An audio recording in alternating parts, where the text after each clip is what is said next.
Welcome to Boston Real Estate Times. Our guest today is Jeff Talka. He is the Director of Science and Technology Group at Boston and New York City-based architectural firm SGA. Jeff has more than 40 years of experience in architecture, and out of that, more than 30 years he has spent on lab design. So we are going to talk to him about what is the latest today in designing of labs, because that market is really booming, not only in Boston, but around the country. Jeff, welcome to Boston Real Estate Times. Hey, good to see you. Thank you for having me. Yeah. Excellent, sure. So now let's start right away with what is latest in designing labs today? Oh my, you still always have the wet laboratories as we have, but there's more and more reliance on the computer. And what that's doing is it's enabling companies and laboratories to be designed in such a way that you're minimizing the amount of mechanical systems that you need, but you're increasing the amount of information technology. So the way I like to put it is that we're moving away from an architecture of large ductwork to an architecture of broad bandwidth. So you can see the implications of that in terms of the built environment. It's a lot more, laboratories more and more are becoming more like office space. And what we've been seeing is a convergence between laboratories and offices. So it really creates a new cultural paradigm.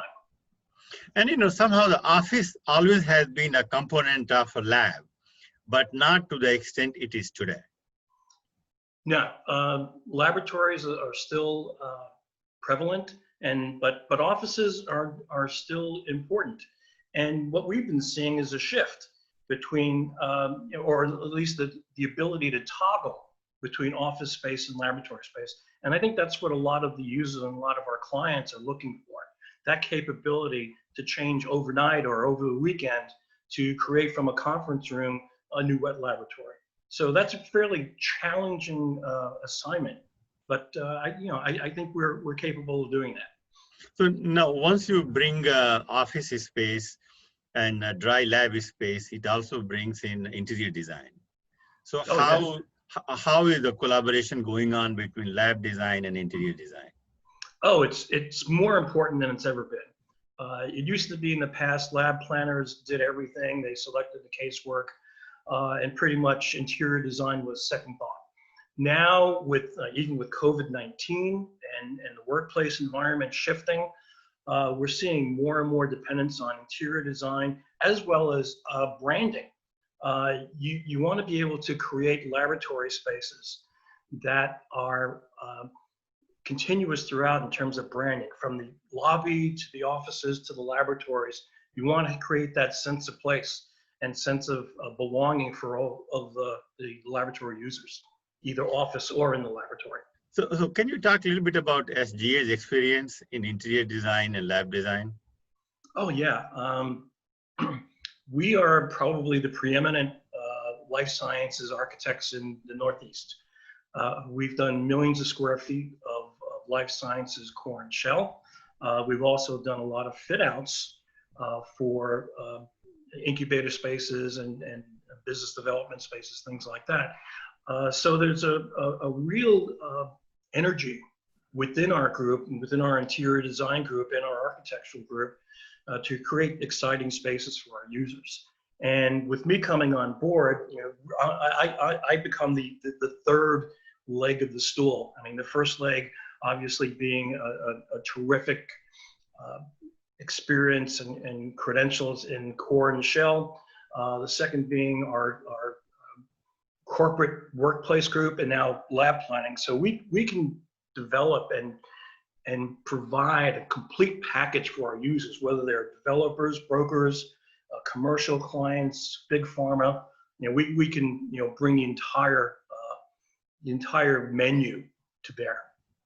So now let us go a little bit again back to the trends and in designing of lab. And you have such a broad experience in lab design. So how today's lab looks different from, say, 20 years to 30 years ago? They're more open, they're more collaborative, 30 years ago, you still had researchers kind of having turf wars. I mean, you would have a researcher and his team in their specific cellular lab, if you will. So basically, you had a series of enclosed laboratories. And what happens with that is that they become very inefficient. Nowadays, we have wide open spaces, what we call dance floors. And within the dance floors, we have a lot of movable casework. So overnight, you could reconfigure your laboratory to reflect any new kinds of working teams or teams for research. And we developed these little laboratory neighborhoods. So it's more moving towards less cellular, less dark laboratories to more open space, almost like Google headquarters, for instance. So the laboratories today are looking a lot like the corporate workplaces, and it's really exciting. Now, given so much demand for the lab space, especially if you look in the greater Boston area, I think my understanding is about more than 3 million square feet of space right now, which is needed as far as the labs are concerned. And given the current COVID crisis, which might lead to some less demand for the interior space or general space. So do you think there is any possibility of converting some of the existing space into lab space in suburbs or even in Cambridge or Boston? Yeah, I mean, we've been talking a lot to developers and brokers, and because the office market's becoming a little bit depressed or stagnant, the life sciences market is just booming like crazy. So a lot of clients are coming to us looking to repurpose existing office facilities into laboratories, or even more so retail space into laboratories. And that's a real good possibility. I wrote an article not too long ago for Lab Manager magazine, which was called Learning from Retail. And I think what can happen is that the infrastructure for retail is very, very similar to what you might find in a laboratory. So I think conversions are very well positioned. They're excellent conversion opportunities. And then also with the office space, like I said, we're seeing a lot of clients coming to us looking to repurpose office space for laboratories. It's a bit of a challenge, but it's certainly accomplishable. Jeff, you can also talk a little bit about the overlapping space or the area between lab and R&D and manufacturing. Yeah, I mean, that's a natural extension. I mean, if you look at the drug discovery pipeline, from initial concept and molecule development, where thousands of candidates are investigated, and you get to manufacturing, there's a certain progression of types of spaces. You start with, again, initial discovery, then some toxicology studies, and you might get to a point where you can go for an investigational new drug with the FDA. And then eventually you need to do some scale up to make product for clinical trials. And then after the clinical trials prove out, you get into full manufacturing. So yeah, there is a natural progression. What we've been seeing in the Boston market is that not only are clients looking to do R&D space, but they also want to get into some manufacturing, because the maturity of the life sciences market in Boston is to the point where a lot of the products are further on down the pipeline, and they can use the developmental and CGMP space, good manufacturing practices space. The New York market, on the other hand, we've been talking to brokers and developers there, and they don't feel that the New York market's ready yet, because those life sciences companies are still in the experimental and the discovery stage. So yeah, so manufacturing is very key. Excellent. Now, what about converting office space into a lab space, and how challenging it is? Are there any regulatory issues? Well, the biggest challenge that we see and what we look at is the loading capability of the floors, because laboratories want to be at least 100 pounds per square foot live load. Offices are typically 40 to 50. But we can get around that. The other challenge is mechanical systems. Typically office space has 30% makeup air and the rest is recirculating. Laboratories, we want 100% makeup air. So those are the two big challenges. And the consideration is not so much, can we do it, is how we do it. How do we route ductwork through the existing facility? Floor to floor heights are very important. But with any building, there are challenges. And we've got the capabilities and knowledge and experience to meet those challenges in a very, hopefully a cost-effective way. Now, it may be easier to convert or at least move into the office direction in a building which is maybe 1-story or 2-story building for labs, or suburbs even maybe much easier. Have you guys tried this concept of converting office into lab in high rises or towers, office towers? Oh yes, and basically on a floor by floor basis, it's kind of repetitive. It doesn't really matter if you're 1 story or 10 stories. What happens on the floor pretty much stays the same.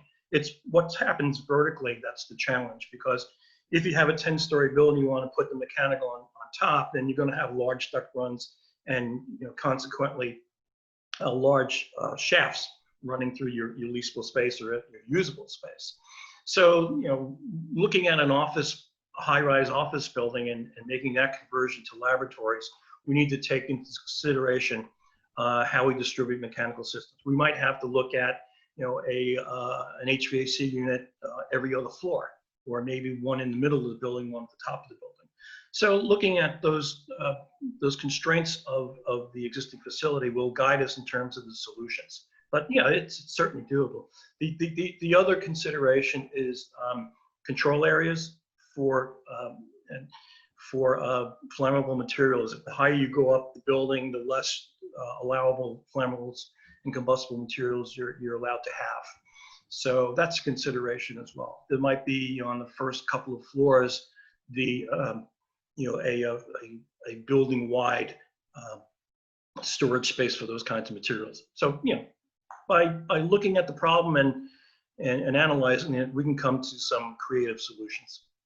So now, given your experience in life sciences and lab design especially, what are the 2 advice you will give to landlords and developers in today's context? I like to use the term future-proofing. And what future-proofing is looking at the capability of changing over the facility to meet the sciences that's coming down the pike. Landlords and developers and owners want to build buildings that'll last 50, 70 years, but the science changes every 10. So after 10 years or so, your building could be obsolete programmatically, but it could be a very robust building. So you need to be able to allow the building to morph, to change with the science, and not have the building be in the way of the science. And the second thing is anticipatory renovation. You always know that things will change, tenants might leave, tenants might come, but you want to be able to have a strategy so that you can do renovations in a cost-effective manner.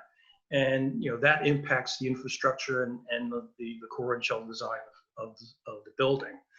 So those are the 2 kinds of things. I mean, nobody has a crystal ball, and so in order to future-proof, you can't be all things to all people, but you just need to give the routing paths for change to allow the building to again morph as the sciences change and the tenants change. Okay. Now let us talk a little bit about from the tenant's perspective. So if I ask you to give 2 advice to tenants as well, what will be your advice to tenants? Oh, my advice to tenants would be, try to find a building that suits your needs. You're going to have some environmental and infrastructure needs, and see if that building can accommodate you. And the second thing is try to get a good landlord tenant kind of split of responsibilities. What happens will be is that there'll be a landlord-tenant matrix. That this is what the landlord provides, this is what the tenant should provide. So the tenant needs to know what they're on the hook for going in, and come up with a very stout and comprehensive cost estimates, so they don't get blindsided in terms of their fit out. Probably the bottom line is have a good enough scope of work that you know how much you're going to have to spend. And actually there are some companies now that are considering doing lease packages for laboratory casework. And that kind of goes hand in hand with the dance floor concept. If a company wants to go into a building, they can go into a building with a wide open floor plan and use the laboratory casework and actually movable partitions to divide up space. And that's actually a low cost, and it actually has very low impact if you do renovations, because you're not demolishing chipboard walls, you're not building chipboard walls with a lot of wet work.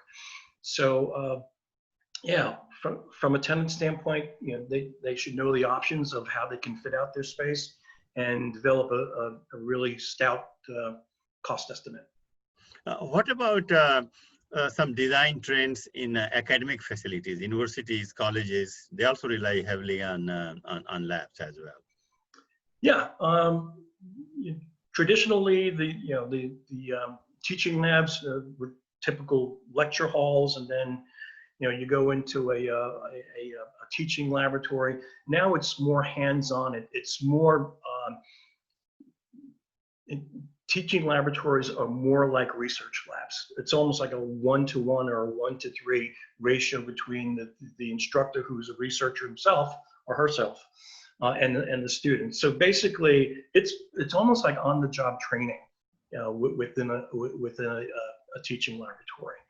So you mentioned earlier science. How the science is playing a role, and everybody should look at science. Now, how artificial intelligence is playing a role in designing of labs and other research facilities? I'm sorry, how is what? How is the AI, artificial intelligence, is playing? Yeah, artificial intelligence is actually very prevalent in medicine, and it's actually getting more and more prevalent in the research environment. Basically, artificial intelligence will trend how research is being conducted. Meaning, if you're looking at certain drug candidates, you can go through a high throughput screening analysis to try to identify candidates very quickly. And with AI, AI will take those trends and help the researcher develop a strategy for molecular development for a drug candidate. And your last word on lab design today and tomorrow? Oh, it's ever changing. That's the one constant about laboratories and research. It's always going to change. So our task as designers and as lab planners and architects is to try to skate to where the puck is going, as Wayne Gretzky's dad used to say. Because it takes at least 3 to 4 years to develop a laboratory facility, and that's when you get the chance to evaluate what you've done. So, but again, by trying to predict where the science is going, we can better accommodate that. Or, as I said before, if we can have an attitude towards future-proofing, if the science does change, the facility can change with it. So, yeah. Thank you very much. And I think we are going away with future-proofing, right? Yes, that's a great word to you. Sure, absolutely. And again, thank you very much for your time. Okay, thank you. It's my pleasure. Yeah.